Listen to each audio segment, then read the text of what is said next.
चलिए पिछले क्लास में विद्युत द्विध्रुव के कारण अक्षीय स्थिति पर हम लोग निकाले थे और इसके बाद निरक्षीय स्थिति पर डायग्राम बना के लैंग्वेज लिखकर छोड़ा गया था। वहीं से आगे हम लोग कंटिन्यू करेंगे। तो निरक्षीय स्थिति का डायग्राम हम लोग बनाए थे। निरक्षीय स्थिति क्या होता है बालक? तो निरक्षीय स्थिति बात नहीं, द्विध्रुव के मध्य बिंदु से लंबवत खींची गई रेखा निरक्षीय रेखा है और इसी पर तीव्रता का व्यंजक निकालना है। तो पिछले क्लास में ये डायग्राम हम लोग बनाए थे, एक बार पुनः देखिए डायग्राम। ये था ना बालक? ये डायग्राम बनाया गया था। यही निरक्षीय स्थिति है जहां हमको तीव्रता ज्ञात करना है। अब फिर से एक बार डायग्राम को पुनः समझा दे रहे हैं, इसके बाद हम लोग लिखने का काम शुरू करेंगे। चलिए समझिए। देखो बालक इधर हल्ला मत करो। देखिए हमारे पास दो डाइपोल है, ठीक है? दो पोल है, एक माइनस आवेश एक प्लस आवेश, टोटल का नाम डाइपोल होता है। अब कहा गया निरक्षीय स्थिति में, तो ध्यान देंगे यही रेखा निरक्षीय रेखा कहलाता है और स्थिति मतलब कहीं भी आप निकाल सकते हैं। तो इस पूरे रेखा पर एक स्थान लिया गया, इसका नाम दिया गया बिंदु M। यहीं पर हमको तीव्रता निकालना है। किसके कारण? इन दोनों आवेश के कारण। तो ये बताइए कि जहां पर तीव्रता निकालना है वहां पे परीक्षण आवेश कैसा रखना होता है? धनात्मक। तो अब सबसे पहले हम क्या करेंगे कि इस प्लस Q आवेश के कारण यहाँ तीव्रता निकालेंगे। तो प्लस Q आवेश के कारण तीव्रता निकालिएगा तो EV प्लस है, EV प्लस है, प्लस प्लस में क्या होता है? प्रतिकर्षण। तो आप देख सकते हैं तीव्रता का डायरेक्शन बाहर की ओर है। अब सदिश सदिश पढ़े होंगे तो आपको जानकारी होगा, सदिश सदिश पढ़े होंगे तो कि अगर ये तीव्रता है, ये आपका धनात्मक ऋणात्मक x अक्ष, ये धनात्मक y अक्ष, पीछे सरल मत करो, ध्यान देंगे। ये अगर x अक्ष है, ये y अक्ष है और इसके साथ थीटा कोण बना हुआ है, तो याद रखेंगे जिसके साथ कोण बना रहता है वो कॉस में, जिसके साथ नहीं बना रहता है वो साइन में। पीछे शरारत मत कीजिए बालक, जो आप हरकत कर रहे हैं सब हमको समझ में भी आ रहा है और दिख भी रहा है, ठीक है? उदंडता कीजिएगा तो पहले लाइव क्लास बंद करके आपसे निपटना पड़ेगा। चलिए ध्यान देंगे, ये अगर तीव्रता है तो दो भाग में टूटेगा, x में और y में। तो x के लिए क्या होगा? e cos थीटा, y के लिए क्या होगा? e sin theta. तो आप देख सकते हैं यहाँ पर x घटक e cos थीटा है और ये जो लंबवत घटक है e sin थीटा, जिसके साथ कोण बनता है cos में लेते हैं, जिसके साथ कोण नहीं रहता है sin। तो अभी e के कारण तीव्रता हो गया, एक आवेश के कारण। अभी माइनस Q आवेश के कारण तीव्रता निकालना है। कहां पर? M बिंदु पर। तो बताइए M बिंदु पर कौन सा आवेश दिख रहा है? प्लस वाला। प्लस और माइनस के बीच क्या होता है? आकर्षण। अब आप कहेंगे सर माइनस वाला प्लस वाले को आकर्षित करेगा, तो आकर्षण के लिए एरो कहाँ होता है? डाउनवर्ड। हम किसी को खींच रहे हैं तो मेरे तरफ एरो होगा क्योंकि हम उसको आकर्षित कर रहे हैं। तो ये तीर नीचे की ओर हो गया। अब इसका फिर से दो घटक, एक x वाला एक y वाला, ये क्षैतिज घटक e लंबवत घटक। तो जिसके साथ कोण बनता है किसमें लेंगे? जिसके साथ कोण नहीं बनता है साइन में। तो एक हो गया e cos थीटा, एक हो गया e sin थीटा। अब यहाँ पर हम देख लिए कि इसके कारण दो तीव्रता मिला, e cos theta e sin theta, और इस माइनस आवेश के कारण मिला e cos थीटा और e sin थीटा। तो हमको ये बताइए टोटल तीव्रता अगर पूछा जाए तो आप कहिएगा सबको जोड़ दीजिए। तो याद रखेंगे e ऊपर है तो प्लस में, e नीचे रहेगा तो माइनस में। जब जोड़िएगा तो दोनों कैंसिल हो गए, कितना हो जाएगा? 0। तो टोटल तीव्रता कौन बताएगा? यही दोनों, e cos theta plus e cos theta, total कितना हो गया? 2e cos theta. और ये दोनों क्या कर लेगा? कैंसिल कर लेगा, क्योंकि तीव्रता सदिश राशि है। सदिश मतलब चिन्ह भी लेना होगा। तो ये प्लस में ये माइनस में जोड़ेंगे तो तीव्रता क्या हो जाएगा? 0। कोई दिक्कत बालक? अब यहाँ पे दूरी के बारे में बात कर लिया। सर ये दूरी r है, ये l है, तो देखे तो त्रिभुज जैसा दिख रहा है। तो अगर त्रिभुज जैसा दिख रहा है आपको, ये लंब है, ये आधार है, तो कर्ण कितना होता है? लंब स्क्वायर प्लस आधार स्क्वायर अंडर रूट में, और अंडर रूट हटेगा तो पावर में 1/2 आ जाता है, मालूम है ना बालक।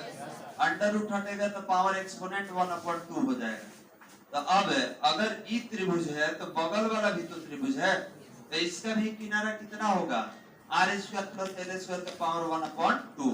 ये दोनों बराबर होगा, याद रखिएगा, सम द्विबाहु त्रिभुज जैसा काम करेगा। ये दोनों भुजा क्या होगा इसका बराबर। अब यहाँ पे आपको कैलकुलेशन करना होगा, तो देखिए कैलकुलेशन करेंगे तो क्या लिखेंगे। पहले आप प्लस क्यू आवेश के कारण यहाँ तीव्रता निकालिएगा, फिर माइनस क्यू आवेश के कारण तीव्रता निकालेंगे, और तब दोनों को क्या कर देंगे, जोड़ देंगे, ऐड कर देंगे। तो लिखा जाए लैंग्वेज।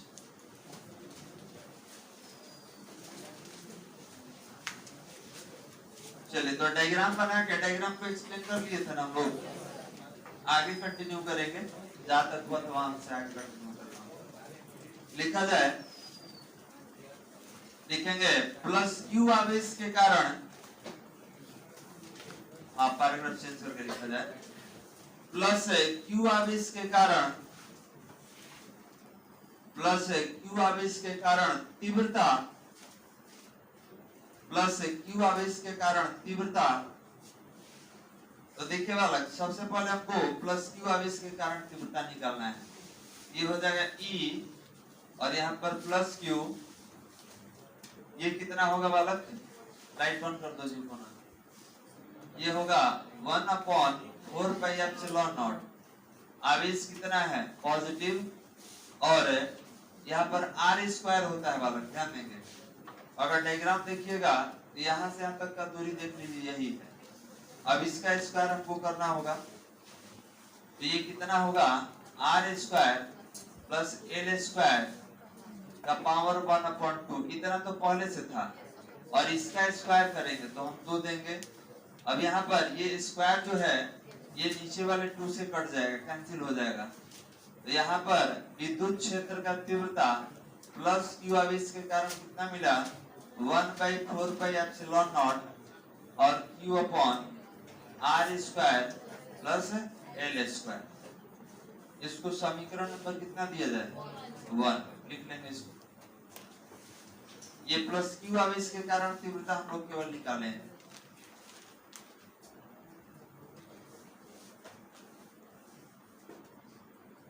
और ध्यान देंगे, तीव्रता के लिए हमको आवेश और दूरी दो चाहिए। आवेश बता दिया जाए, दूरी हम तीव्रता निकाल लेंगे।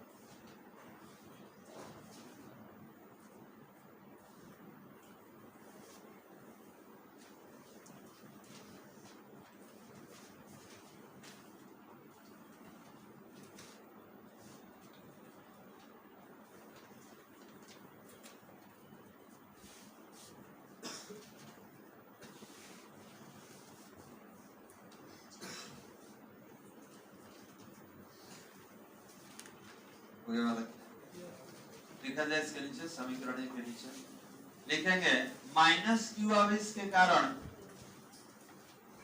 लैंग्वेज लिखा जाए, माइनस क्यू आवेश के कारण तीव्रता, माइनस क्यू आवेश के कारण तीव्रता, और डैश दे दीजिए, माइनस क्यू आवेश के कारण तीव्रता और डैश दे देंगे। तो देखिए बालक, अब माइनस के लिए भी निकालिएगा, तो ध्यान देंगे, यहाँ लिखेंगे E माइनस क्यू, और ये होगा 1/4 पाई एप्सिलॉन नॉट। और ध्यान देंगे, माइनस क्यू के कारण आप तीव्रता निकाल रहे हैं, तो आपको परिमाण लेना है, ठीक है। आप जब भी लेंगे तो परिमाण लेंगे। तो यहाँ पर कितना हो जाएगा बालक, Q r² प्लस l² के पावर 1/2, और इसका भी स्क्वायर करना है, तो आप फिर कट जाएगा, और ये हो जाएगा E minus Q 1/4 pi epsilon not, और Q upon r² plus l²। कोई दिक्कत? अब देखिए, अगर कोई माइनस देना चाहेगा कि नहीं सर माइनस दिया जाए, तो आगे चल के मॉड में डाल के प्लस बनाना पड़ेगा, क्योंकि परिमाण हमेशा संख्या होता है। माइनस प्लस तो आकर्षण प्रतिकर्षण को व्यक्त करता है। वैसे आप लिखे थे डायग्राम में कि माइनस से तो ये आकर्षित करेगा, प्लस प्लस था तो प्रतिकर्षित किया था। तो याद रखेंगे, अगर माइनस कोई दे भी देता है तो आगे चल के हटाना पड़ेगा। अब हमको ये बताइए कि तीव्रता प्लस के कारण, ठीक है, मॉड में डाल देंगे, क्यों हो सकता है कोई माइनस दे देगा। फिर तीव्रता किसके कारण, माइनस क्यू के कारण, ये दोनों का होगा वाला, ये दोनों क्या होगा, बराबर होगा। तो बराबर होगा तो ये लिख देंगे, जब दोनों बराबर है तो दोनों को हटा के एक ही लेंगे हम, लिखे तो इसको सेकंड पार्ट में। अगर कोई माइनस भी देगा तो देखिए मॉड डाल के प्लस बना लेंगे उसको, क्योंकि हमको परिमाण लेना है।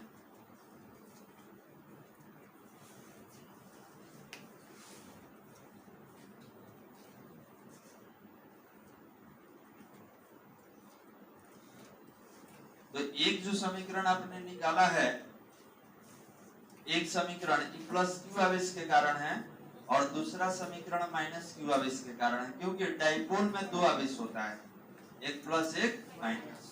और टोटल निकालेंगे तीव्रता, तो टोटल में 4 गो आया था, 2 गो कॉस में था, 2 गो साइन में था।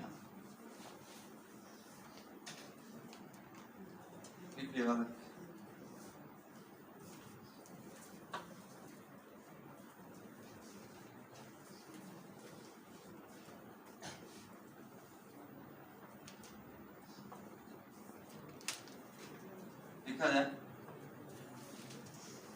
लिखेंगे निरक्षीय स्थिति पर, निरक्षीय स्थिति पर बिंदु M पर, निरक्षीय स्थिति पर बिंदु M पर कुल विद्युत क्षेत्र की तीव्रता, बिंदु M पर कुल, कुल मतलब टोटल, कुल विद्युत क्षेत्र की तीव्रता, कुल विद्युत क्षेत्र की तीव्रता और डैश दे दिया जाए। तो बताइए कहाँ निकालिएगा, इस M पर। तो बताइए तीव्रता कितना दिख रहा है जी, 4, 2 यहाँ दिख रहा है, एक ई साइन थीटा, एक ऊपर ई साइन थीटा, तो ये प्लस में होगा, ई माइनस में, याद रखिएगा अभी निकालें।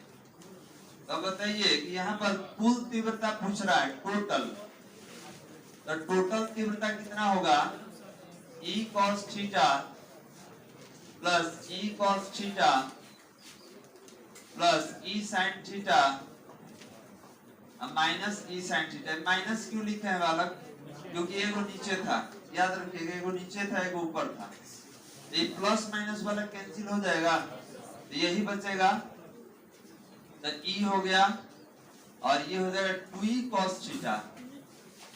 अब बहुत आदमी भी कहेंगे सर ई से ही कटा दीजिए, नहीं कटेगा, क्यों, ये रिजल्टेंट वाला है, परिणामी वाला तीव्रता है, याद रखिएगा, रिजल्टेंट वाला टोटल है, आई टोटल नहीं है, ये एगो बिंदु आवेश के कारण है। तो याद रखेंगे कि इन दोनों को कटा मत दीजिएगा, कैंसिल मत करा दीजिए, क्योंकि ये क्या है, परिणामी तीव्रता है। कोई दिक्कत वाला, और कौन सा जगह पे निकाल रहे हैं, निरक्षीय स्थिति पर। तो अगर आप इसको हटाने का मन हो तो आप लिखेंगे सर आर हटा के हमें ई कौन जगह पे निकाल रहे हैं, निरक्षीय, तो निरक्षीय लिख दे, बिल्कुल नहीं लिखेगा तो हो सकता है कोनो कटा भी देगा। तो ई बताइए 2 हो गया, ई हो गया, cos थीटा हो गया।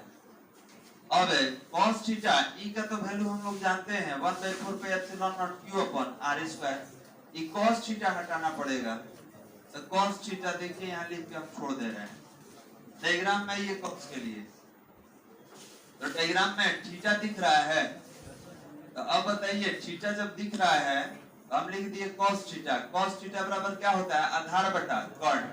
तो अगर ई कोण है तो इसका आधार का नाम बताइए, आधार का नाम एल नहीं दिख रहा है जी, ये लंब है, ये आधार नहीं दिख रहा है आपको, तो एल हो गया, तो ये जब आधार हो गया, ये लंब हो गया, तो ये कौन है, कर्ण का वैल्यू दिख रहा है, ये हो जाएगा R square plus L square का पावर 1/2, यही अभी वहां लिखेंगे हम लोग, तो डायग्राम से ही ले रहे हैं, याद रखिएगा।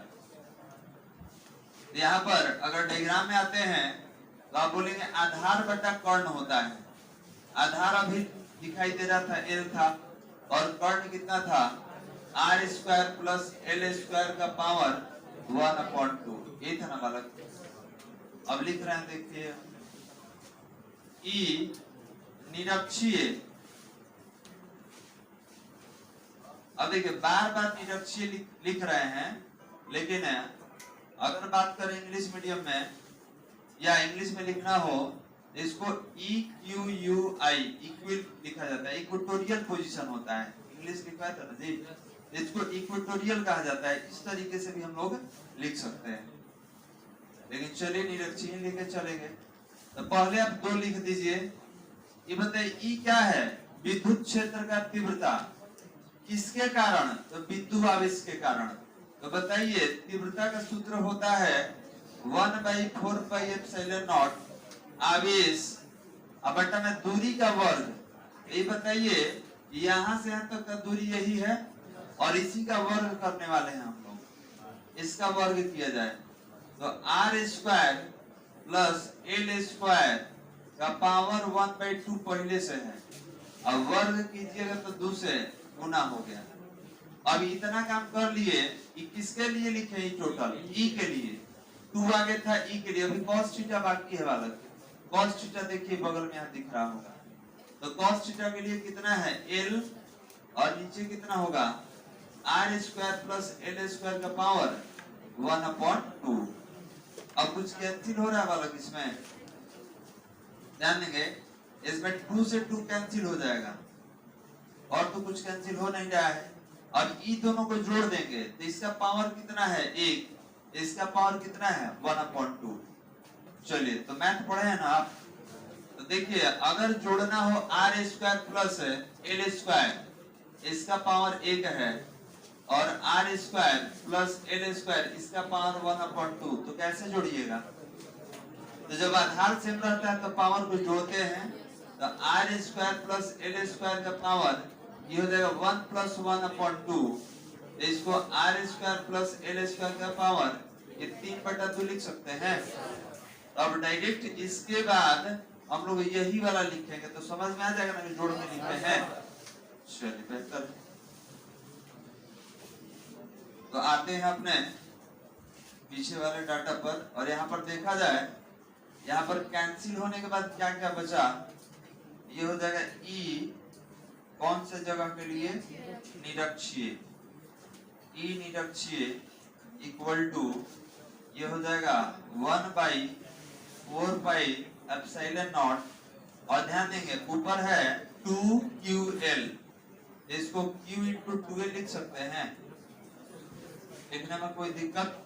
Q लिख रहा है, P में बनाना है, P में कन्वर्ट करेंगे, और ई दोनों को जोड़िएगा, ये हो जाएगा r² प्लस l² का पावर 3/2 हो गया। अब आगे कंटिन्यू करें, यहाँ लिखेंगे कि ई निरक्षीय स्थिति के लिए निकाल रहे हैं 1/4πε0, और Q × 2L को किस में कन्वर्ट कर दिया जाए P में, और नीचे कितना बच जाएगा r² प्लस l² का पावर 3/2। यहाँ तक कोई दिक्कत वाला? इसको हटा दिया गया तो Q × 2L को हटा दिया गया। क्यों हटा दिया गया? क्योंकि पढ़े हैं कि P बराबर क्या होता है Q × 2L होता है, इसलिए हटा रहे हैं हम लोग। ये दोनों को हटा के क्या ले लिया गया, P में कन्वर्ट कर लिया। अब यहाँ फिर कुछ हटाएंगे, यहाँ लिखेंगे कि चूंकि L जो है बहुत छोटा है r से। क्यों छोटा है बालक? कल बताया गया था कि L जो है नाभिकीय दूरी है, L जो है नाभिकीय दूरी है, और R जो है नाभिक से बाहर का दूरी है। ये जो बहुत छोटा है तो इसका वैल्यू लगभग कितना कर लेंगे 0, इसको लगभग 0 कर लिया जाए। तो बताइए इसमें अगर 0 कर देंगे तो यही ना बचेगा, ये हो जाएगा ई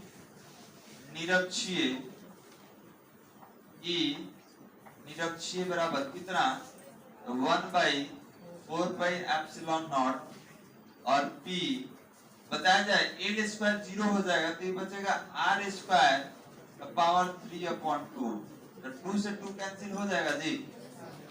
तो जब 2 से 2 कैंसिल हो गया तो बच गया ई निरक्षीय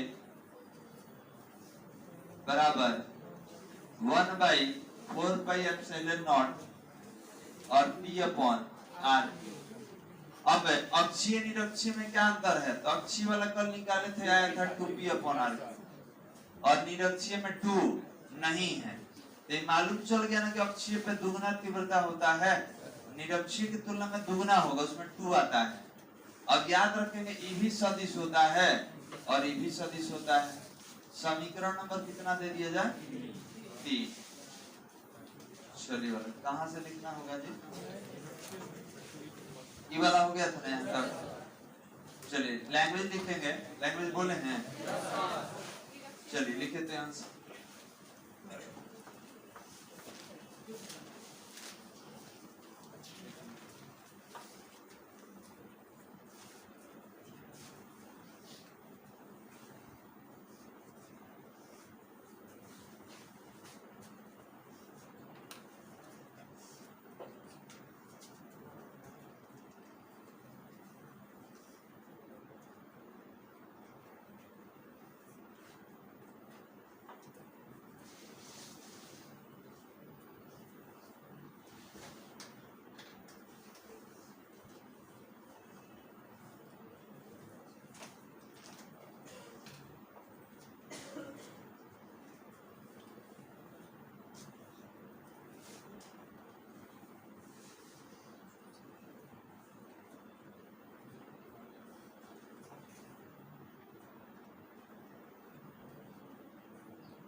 बता दिया जाए।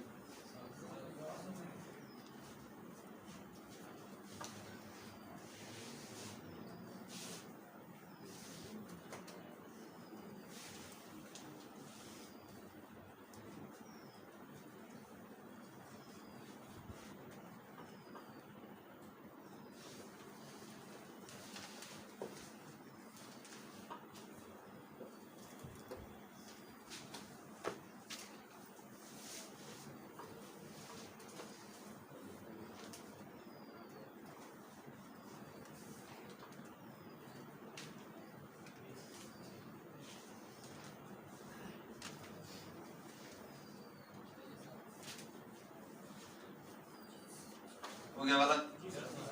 चलिए नेक्स्ट।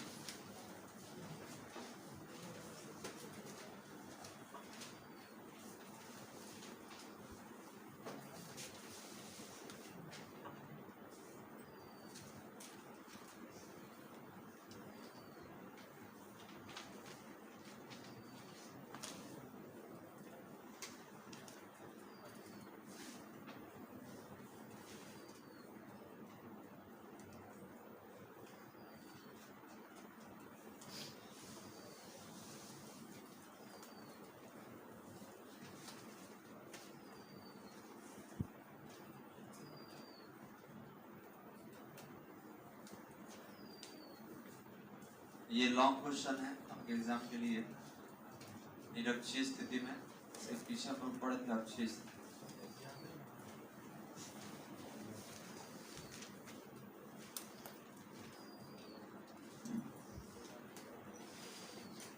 चलिए बोला जाए लैंग्वेज। अब जो बोलेंगे समीकरण 3 के नीचे आपको लिखना होगा।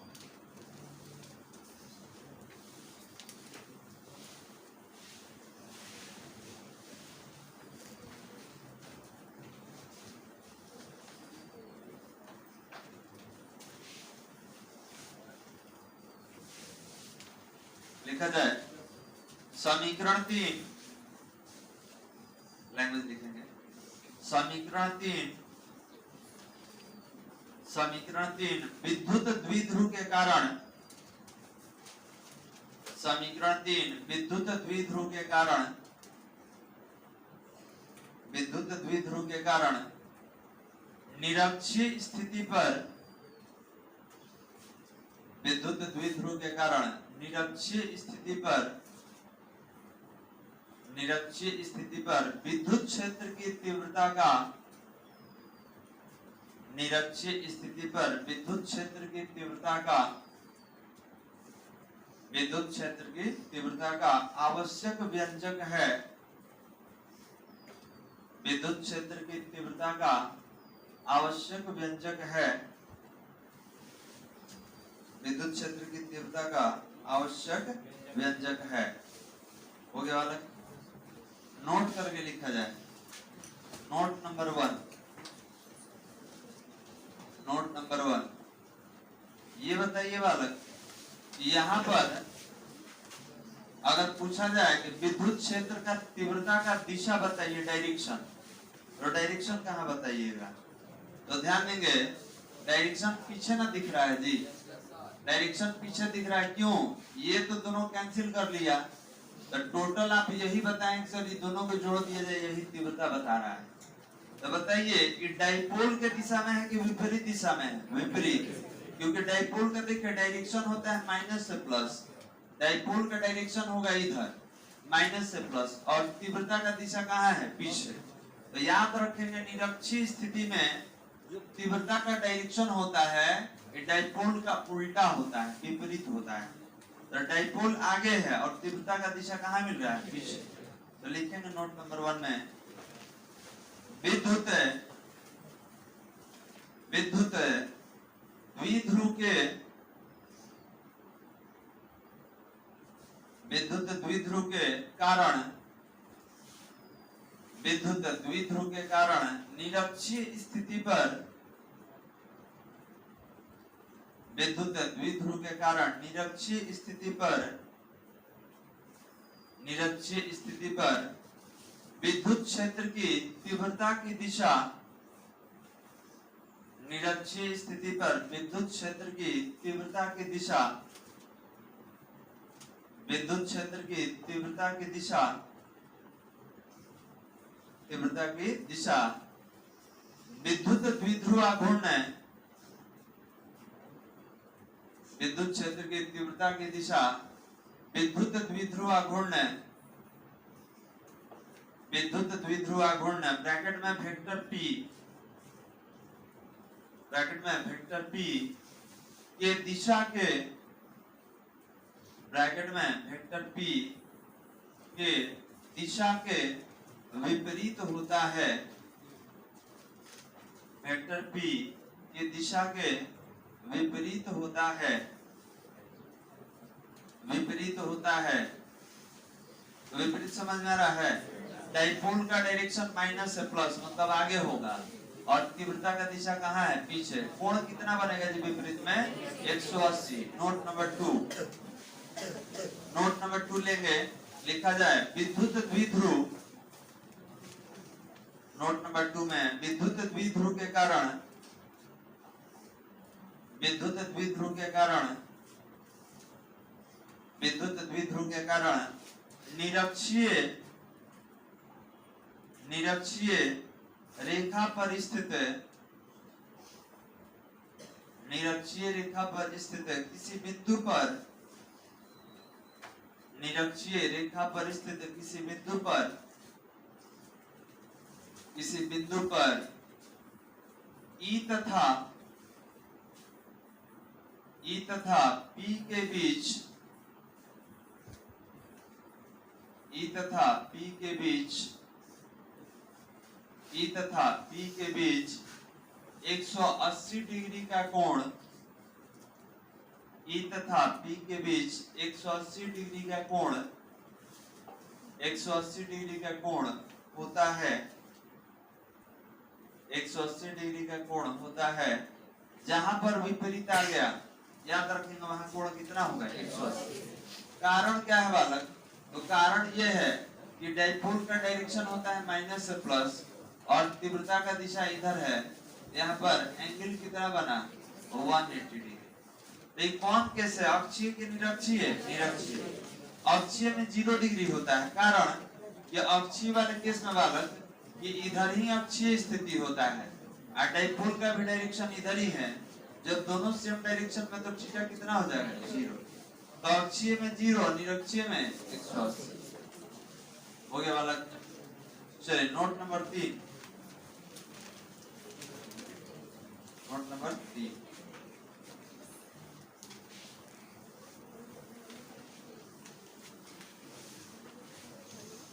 हो गया। नोट नंबर 3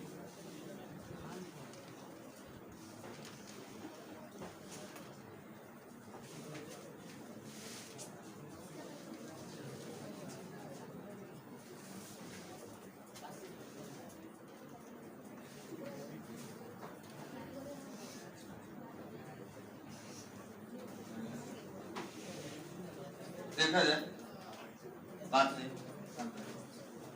सबसे पहले डाइपोल ले लिया जाए।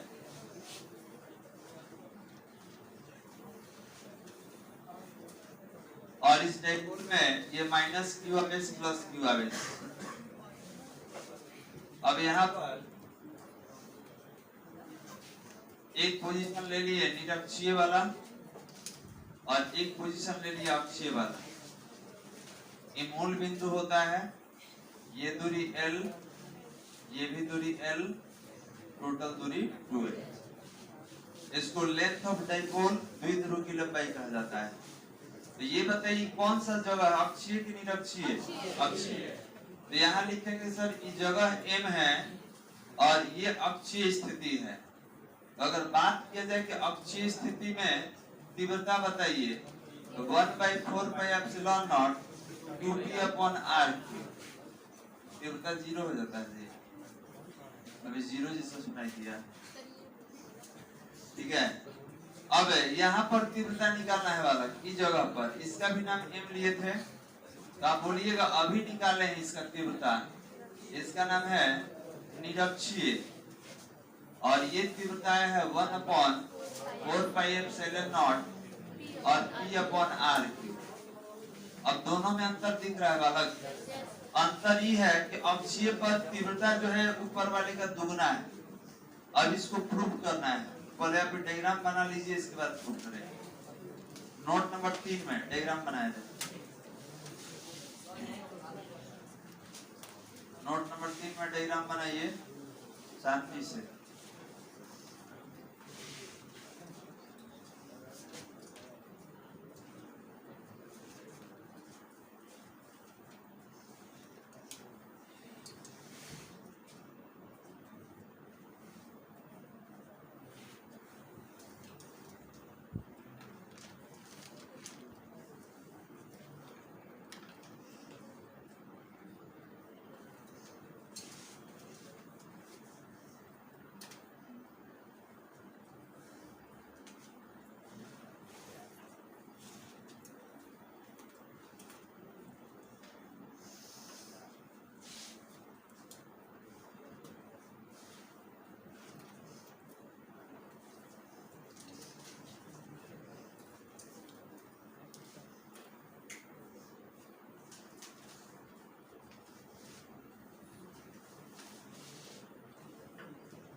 अब लिख रहे हैं, थोड़ा सा देखिएगा। और ये आपके एग्जाम के लिए ऑब्जेक्टिव होगा। डायरेक्ट ही बता सकते थे, लेकिन डायग्राम से समझिएगा तो बेहतर तरीके से समझ में आएगा। देखिए आगे कंटिन्यू करते हैं।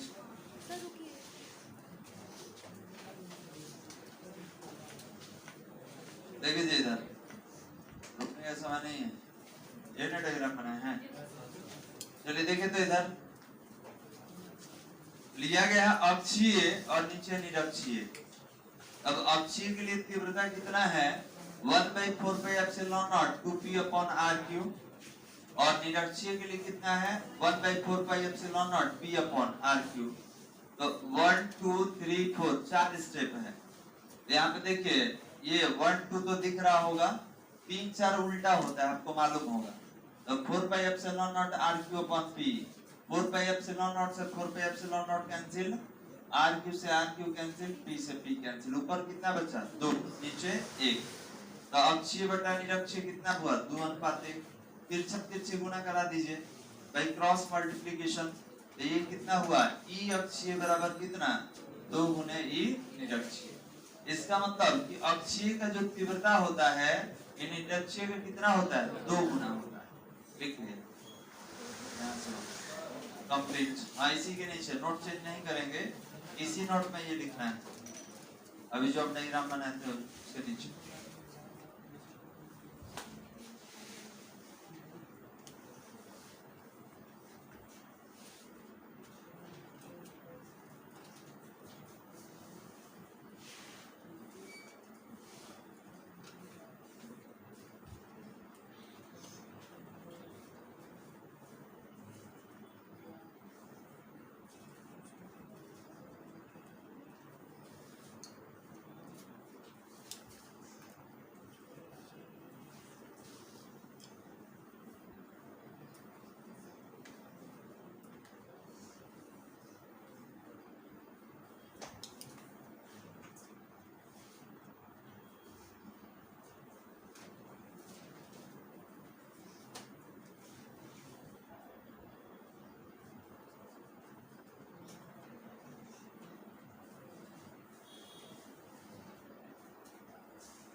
हो गया,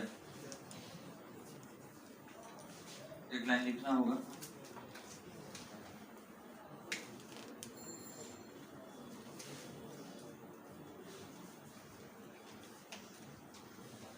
बोले जाए बालक, विद्युत द्विध्रुव के कारण,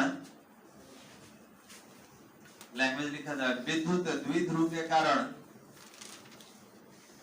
विद्युत द्विध्रुव के कारण अक्षीय स्थिति पर, विद्युत द्विध्रुव के कारण अक्षीय स्थिति पर, अक्षीय स्थिति पर विद्युत क्षेत्र की तीव्रता का मान, अक्षीय स्थिति पर विद्युत क्षेत्र की तीव्रता का मान, विद्युत क्षेत्र की तीव्रता का मान निरक्षीय की तुलना में, विद्युत क्षेत्र की तीव्रता का मान निरक्षीय की तुलना में, निरक्षीय की तुलना में दुगना होता है, निरक्षीय की तुलना में दुगना होता है, निरक्षीय की तुलना में दुगना होता है। हो गया बालक, बस ये रुक गया।